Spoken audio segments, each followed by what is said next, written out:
Hey folks, Green Stuff Gav here. Now we've painted up both the wizards for the duel. We've taken a look at the rules themselves, and the only thing we've got outstanding now is a Palantir for these two to duel over.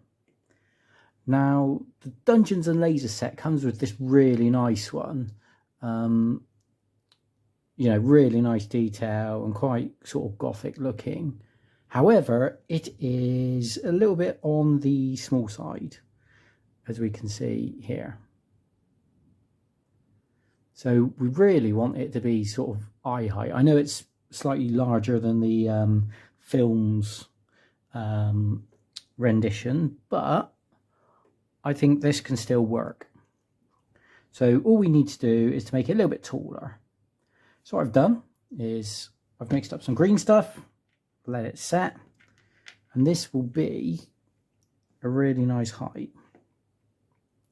But rather than just do a cylinder glued in place, I thought we'd make it look a little bit nicer and do some painting. So all I'm going to do, using a sharp knife, just trim the edges.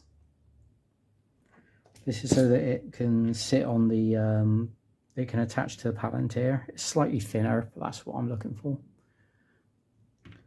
And then I'm simply going to use a knife. Now you could sit down, mark out edges and all of this, but I think I'm going to go for some different sized faces to give it some asymmetry. So I think that would look a lot cooler than just it being uniform and manufactured. So all I'm doing is I'm cutting some straight lines out of the green stuff. Now milliput or brown stuff are really good at keeping sharp edges for when you're sculpting, but green stuff itself I think has got the better option for cutting because it's got that slight flex to it, whereas milliput crumbles and brown stuff is really tough. So I'm just simply going down, cutting down,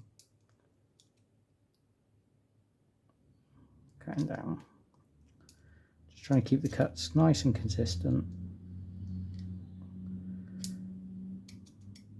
and keep them straight so that you don't get any odd lines.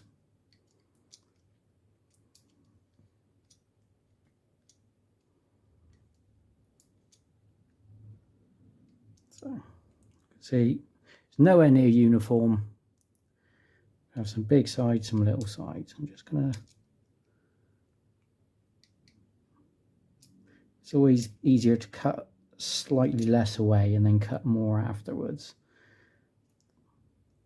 You can always cut more off, but you can't glue it back on.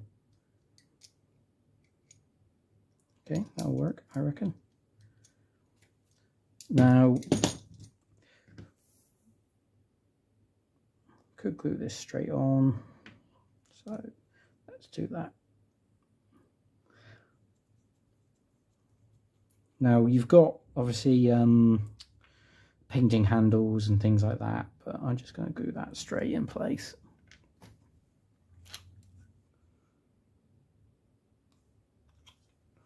Touch of glue. Wait a minute.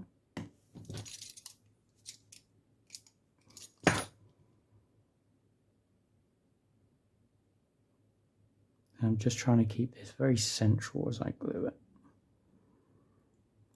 Perfect. Right, we'll give that a second to dry. Now I would go out and spray this thing black, but I really don't want to. Really can't be bothered, so I've got an old manky brush. I'm going to water some black down. Proper dilute it down.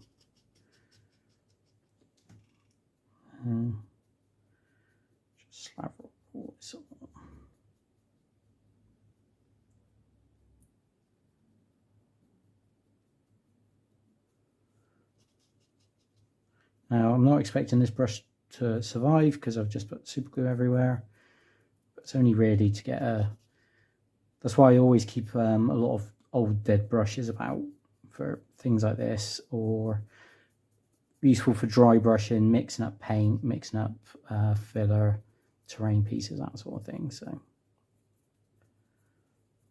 nice coat of black. Let's get this going over. Thankfully it's quite still quite warm here, so we this paint dries really quick.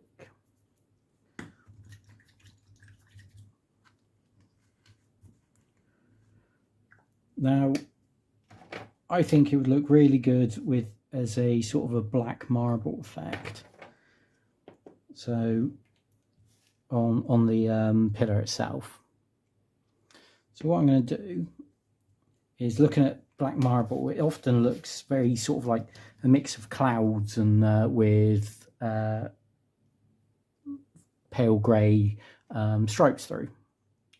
So I'm going to go to Hessian grey with this same dodgy busted up brush,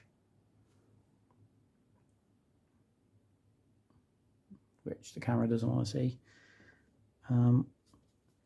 Get a load of that on the bristles, and then I'm simply going to dab this all over.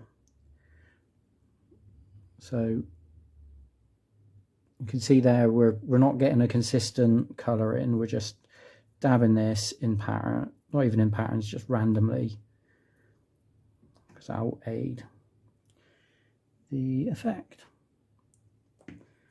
Then, without even cleaning the brush, I'm going to go to a slightly lighter grey, kind of a standard. Again, load that on the palette. It's almost like dry brushing, but wet brushing with a busted up brush. So we can see, just like with highlighting, I'm not going all the way. I'm still leaving some of the original darker grey viewable.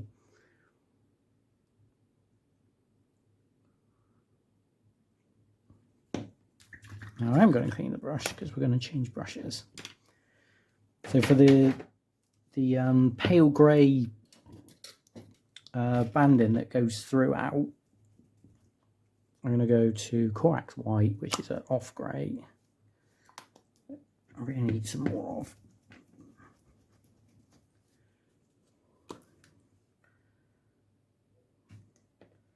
And then,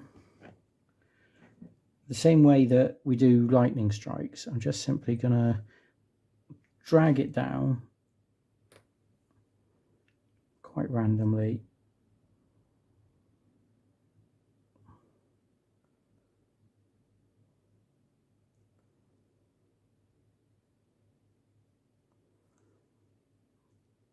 Keeping a little bit of a shake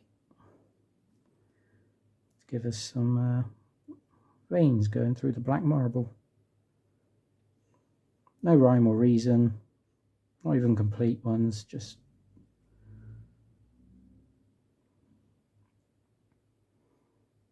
something like that.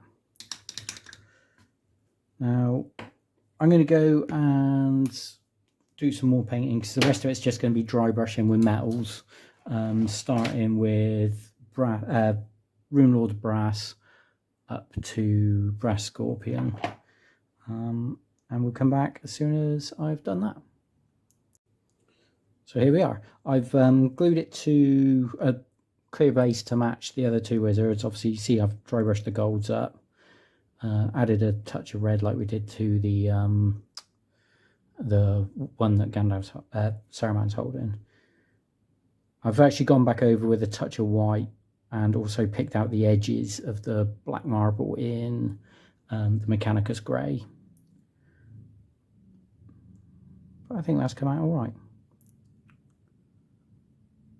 And it is as simple as that. I think that works really well. As we can see, it's got a bit more height to it now. So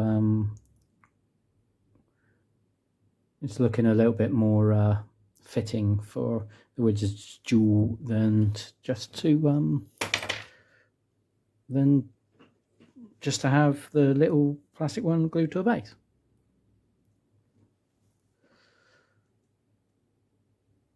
So, as always, thanks for watching and have fun.